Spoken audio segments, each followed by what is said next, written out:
Kita semua pasti pernah lihat kan fasilitas sampah umum di lingkungan kita. Tapi pernah kepikiran nggak kalau sebuah tempat sampah yang kelihatannya sepele, itu sebetulnya bisa jadi cermin dari kesepakatan, disiplin, dan bahkan masa depan sebuah komunitas? Yuk kita bedah ceritanya. Nah, ini nih pertanyaan kuncinya. Dan ini bukan cuma teori loh. Di Nun Baun Sabu, sebuah fasilitas sederhana justru jadi ujian nyata buat tanggung jawab bersama. Dan kisah mereka ini mungkin banget bisa ngasih kita jawabannya. Oke, kita mulai dari akarnya dulu ya. Semuanya berawal dari masalah yang kita semua tahu lah, sampah. Tapi solusi yang mereka temukan, wah itu yang beda banget. Jadi, tempat pembuangan sampah yang mereka namain TPS Putih ini nggak muncul gitu aja. Ini bukan proyek yang tiba-tiba turun dari pemerintah.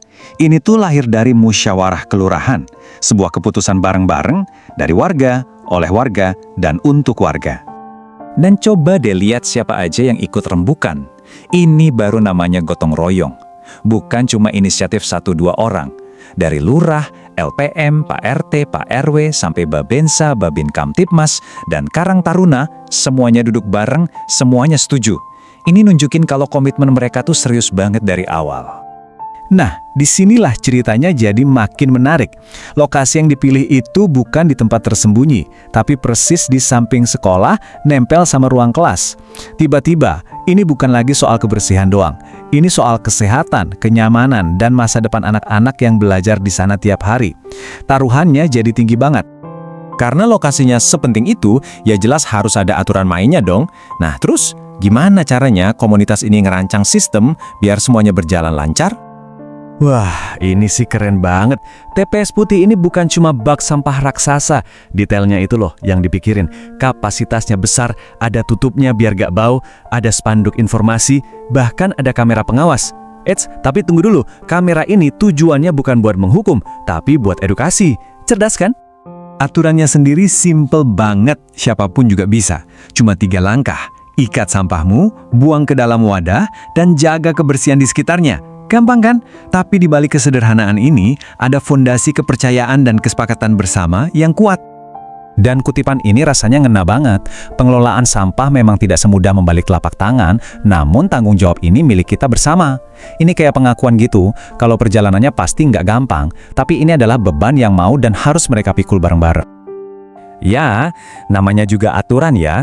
Bikinnya gampang, tapi buat patuh, nah itu cerita lain. Disinilah tantangan sebenarnya muncul. Apa yang terjadi waktu kesepakatan indah itu mulai ada yang melanggar? Slide ini nunjukin 2 dunia yang beda banget. Di satu sisi, kalau semua disiplin, lingkungannya enak, bersih, anak-anak sekolah bisa belajar dengan tenang. Tapi di sisi lain, kalau ada kelalaian, sampah jadi berantakan, diacak-acak anjing, bau, dan jadi pemandangan yang gak enak banget pas di depan mata anak-anak. Pilihannya kan harusnya jelas banget ya. Dan ini dia intinya, kayak efek domino. Ini bukan cuma soal satu kantong sampah yang ditaruh sembarangan. Satu tindakan kecil yang lalai itu bisa ngerusak semua kerja keras orang banyak. Dan yang paling parah, fasilitas ini bisa-bisa dibongkar. Semua usaha dan kesepakatan bisa jadi sia-sia.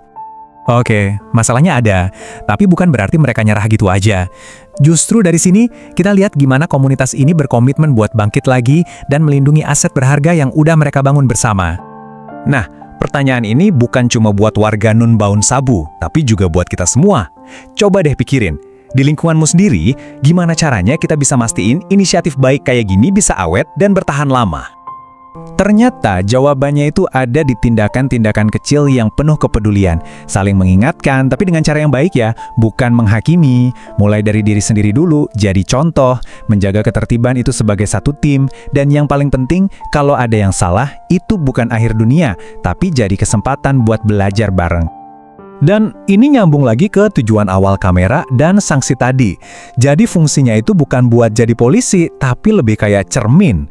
Tujuannya bukan bikin orang takut, tapi buat bantu setiap warga ngaca dan sadar, lalu mendorong perubahan yang benar-benar tulus dari dalam diri sendiri. Pada akhirnya, cerita tentang TPS Putih ini tuh soal sesuatu yang jauh lebih besar dari sekedar sampah. Ini tentang gimana sebuah komunitas bisa bareng-bareng menciptakan masa depan yang lebih baik, dimulai dari hal yang paling sederhana. Lingkungan yang tertib hari ini adalah fondasi buat masa depan yang lebih cerah besok. Nah, pertanyaannya buat kita semua sekarang, apa TPS Putih di komunitas kita masing-masing?